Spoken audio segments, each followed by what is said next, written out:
Schedule caste, schedule tribe, OBC, इन candidates के साथ यूपीएससी आईएएस के इंटरव्यू में डिस्क्रिमिनेशन होता है। ऐसा सोशल मीडिया पे भी फ्लड कर रहा था और काफी लोगों ने कुछ डेटा पब्लिश किया था इस चीज को सपोर्ट करने के लिए। पार्लियामेंट में डीएमके के जो एमपी हैं तिरुचि सिवा, उन्होंने भी यह सवाल उठाया। उन्होंने मिनिस्ट्री से यह क्वेश्चन पूछा कि आप बताइए कि क्या सिविल सर्वेंट एस्पिरेंट्स जो कैटेगरी से आते हैं उनके साथ इंटरव्यू में डिस्क्रिमिनेशन होता है। यह सवाल इन्होंने पूछा था इस आधार पे क्योंकि काफी सारी न्यूज एजेंसीज ने कुछ डेटा पब्लिश किया था जहां पर ये साफ साफ वो बताने की कोशिश कर रहे थे कि जो जनरल कैटेगरी के स्टूडेंट्स होते हैं, कैंडिडेट्स होते हैं, उनको इंटरव्यू में ज्यादा अंक दिए जाते हैं, जबकि जो रिजर्व कैटेगरी से एस्पिरेंट्स आते हैं उनको कम मार्क्स दिए जाते हैं इंटरव्यू में। ऐसा उनका कहना था। उन्होंने कुछ डेटा भी दिया था इस चीज को सपोर्ट करने के लिए। ये रिटर्न मार्क्स थे उन लोगों के जो कैटेगरी से आते हैं और यहां उनके इंटरव्यू में मार्क्स दिए हुए हैं। वहीं दूसरी ओर जनरल कैटेगरी के एस्पिरेंट्स के मार्क्स दिए हुए थे रिटर्न के, और फिर उनके इंटरव्यू में मार्क्स बताए गए थे। फिर सबके टोटल मार्क्स बताए गए थे। तो कहीं ना कहीं इस रिपोर्ट के थ्रू यह पोर्ट्रे किया जा रहा था कि जो कैटेगरी के स्टूडेंट्स होते हैं वो रिटर्न में तो अच्छा करते हैं लेकिन उन्हें इंटरव्यू में कम मार्क्स देते हैं, जिसके करके उनके जो टोटल मार्क्स हैं वो कम हो जाते हैं, उनका रैंक नीचे आता है। वहीं दूसरी ओर जो जनरल कैटेगरी के एस्पिरेंट्स हैं उनके रिटर्न में इतने अच्छे मार्क्स नहीं होते लेकिन उन्हें इंटरव्यू में बहुत अच्छे मार्क्स दिए जाते हैं, जिसके करके उनका जो टोटल है वो ऊपर जाता है और उन्हें अच्छा रैंक मिलता है। ये इस रिपोर्ट में कहना चाह रहे थे, डिस्प्ले करने की कोशिश कर रहे थे। पार्लियामेंट में ministry of personnel public grievances and pensions UPSC की तरफ से इस क्वेश्चन का आंसर देते हैं और पार्लियामेंट में जब ये आंसर फाइल हुआ तो क्या कहते हैं मैं आपको एक एक लाइन पढ़ के बताता हूं और फिर आपको विद प्रूफ बताऊंगा क्यों इन्होंने आधा सच बोला हुआ है। ये क्या कहते हैं, the interview personality test system followed by UPSC is free from any discrimination और बाइस। इनका ऐसा कहना है कि यूपीएससी जो इंटरव्यू कंडक्ट करती है it is free from any discrimination और bias. UPSC has informed that candidates are randomized while being assigned to interview posts just before the commencement of interview personality test for the day. Further, the category of the candidates marks obtained by them in the written examination are not disclosed to any interview board. Also, the identity of the members of the interview board is not disclosed to the candidates. Thus, the question of discrimination or bias in interview is against any category of candidates it does not arise. इनका कहना है कि sir हम लोग जब interview लेते हैं तो जो बच्चा इंटरव्यू देने आया उसको भी नहीं पता बोर्ड मेंबर्स कौन है, बोर्ड मेंबर्स को भी नहीं पता है कि बच्चा कौन है, रैंडमली बच्चे भेजे जाते हैं। ये हाफ ट्रूथ है। क्यों, ऐसा क्यों?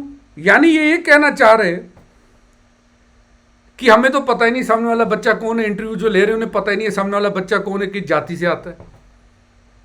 यही कहना चाह रहे हैं ना, ये आधा सच है। जैसे ये बताना चाह रहे हैं कि इंटरव्यू ने आंखों के आगे पट्टी लगाई हुई है, उसको दिख ही नहीं रहा सामने कौन बैठा है। पता है क्यों? मैं बताता हूं। क्योंकि जब आपका मेंस क्लियर होता है, आपको इंटरव्यू की कॉल आती है ना, तो वहां पर होता है एक डैफ फॉर्म मेंस के टाइम पे। तो आप डैफ का फॉर्म भरते हैं, इसे कहते हैं डिटेल्ड एप्लीकेशन फॉर्म। जब आप ये डैफ फॉर्म भरते हैं तो यहां पर बहुत सारी डिटेल्स होनी होती है, जिसमें सबसे पहले आपको अपना नाम देना होता है, पूरा नाम। अब जाहिर सी बात है, अगर मेरा पूरा नाम लिखा हुआ है डैफ में और डैफ के आधार पे ही मेरा इंटरव्यू होना है, तो मेरा नाम पढ़ के तो मेरी कास्ट पता चल सकती है।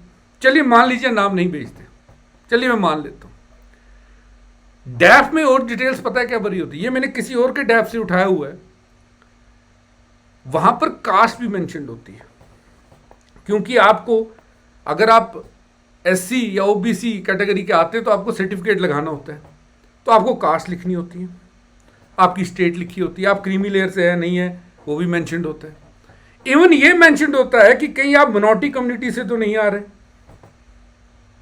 अगर आप मिनॉरिटी कम्युनिटी से आ रहे होते हैं तो आप लिखते हैं मिनॉरिटी कम्युनिटी से, वहां पर अपने आप रिलीजन भी लिखते हैं। तो आप कैसे कह सकते हैं कि जो इंटरव्यू मेंबर्स हैं उनको पता ही नहीं है मैं कौन हूं? जब मैं इतनी सारी जानकारी आपको डैफ में दे रहा हूं, तो आप क्या पता नहीं कर सकते कि मैं कौन हूं? तो ये चीज मुझे समझ नहीं आई, मेरी समझ से परे है। चलो इसको भी छोड़ दूं मैं। ये सर्कुलर, एक ओरिजिनल सर्कुलर है यूपीएससी का। इसमें पता है क्या लिखा है, और ये सबको पता है। अगर आप यूपीएससी का इंटरव्यू जहां होता है डोलपुर हाउस, उसके बाद चाय वाले से भी पूछेंगे ना, उसको भी ये बात पता होती है कि एससी एसटी जो कैटेगरीज है, इनका जो इंटरव्यू एक ही दिन होता है। यानी अगर 3000 बंदों को इंटरव्यू में बुलाया हुआ है, उसमें से 1000 बंदे एससी एसटी कम्युनिटी से आते हैं, तो इनका इंटरव्यू एक ही टाइम पीरियड में लिया जाता है। ये बात ओपन है, सबको पता है। ये देख लीजिए उसका circular, separate interview of schedule caste and schedule tribe candidates. यहां साफ साफ लिखा है, देखिएगा, ध्यान से देखिएगा। Direct advice examination is made in accordance with the procedure. The above interview of schedule caste schedule tribe candidate should be held on a day or sitting of the selection committee other than the day sitting on which general category interviews are held. जिस दिन general category interviews होते हैं उस दिन नहीं लेना, इनके एक साथ लेना है। पता है क्यों? यहां देखिएगा, are to be so that, क्यों? Schedule caste and schedule tribe candidates are not judged in comparison with the general categories. ये सबको पता है कि उनका इंटरव्यू एक खास पीरियड में होता है। तो जो इंटरव्यू बोर्ड में बैठा है कि उसको नहीं पता उसके सामने कौन सा कैंडिडेट आ रहा है, क्या वो रिजर्वेशन कैटेगरी से आता है कि नहीं आता है। चलिए दूसरा सबूत। अब आप में से कोई ये बोलेगा कि इससे फर्क क्या पड़ेगा। मैं आपको एक उदाहरण देता हूं। 10 कैंडिडेट हैं जिनका मार्क्स जो है ना वो सेम है, 1043 1043, सबके सेम मार्क्स।